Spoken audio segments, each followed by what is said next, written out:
What's up, everyone? Welcome to talking about an episode of Power Rangers. Yep, this is going to be a review for Power Rangers Super Ninja Steel episode 12, Fan Frenzy. And welcome to a slightly different new angle. We're gonna see how it works.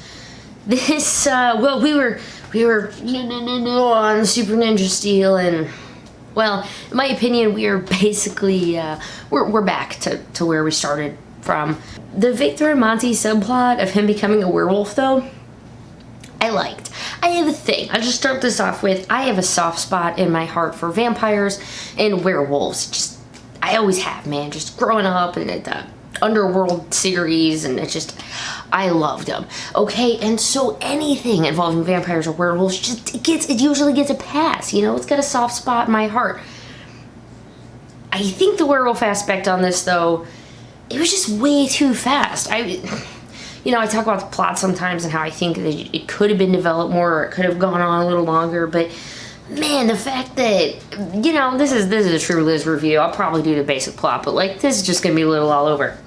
Mick turning into a werewolf, I was like, yeah, Werewolf Mick, awesome. And then he was cured in like 5 minutes or less of actual showtime, and I'm like,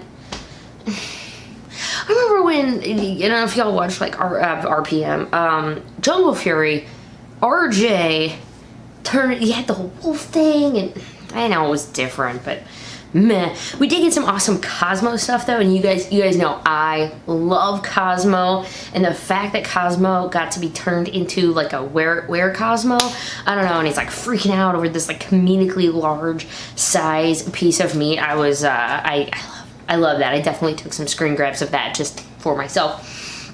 The monster is called Dreadwolf, and Dreadwolf has these like 3 fang claws.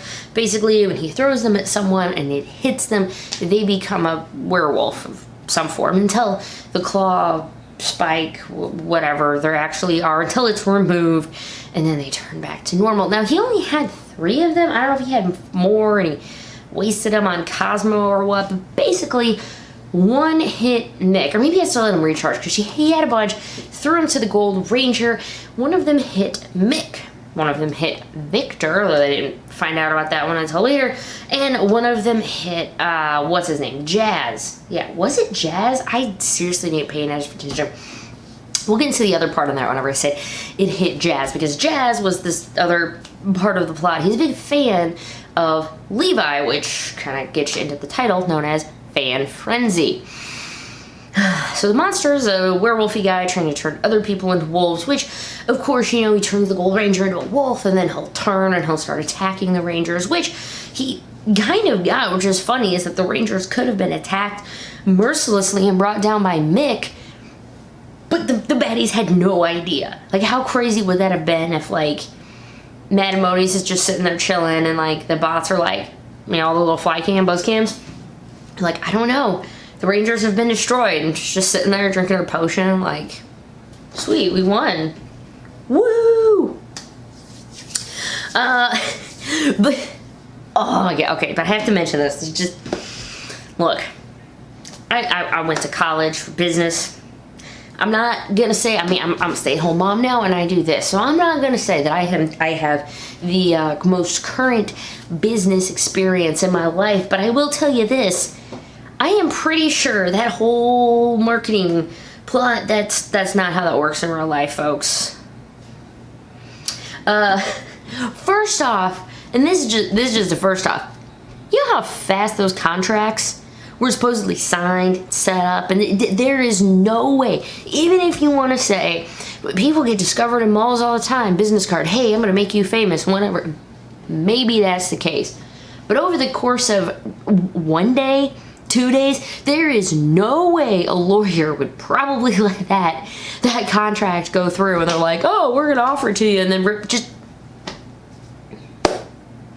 they wanted, by they I mean this chick from Swift Marketing, wanted Levi to become their big burger spokesperson and eat burgers and whatever, and Levi's like, yeah, I got some stuff going on. Levi then was ran into by someone by the name of Jazz. Jazz is like, hey, I wrote you and whatever. This This episode I kind of like wearing my glasses, guys, just so I can take off my glasses and do this. Levi Weston, and at least lately I feel like they've been treating him more as he actually is a country western star, because remember, this guy apparently sells out arenas, whatever, and it has like no bearing on his life recently.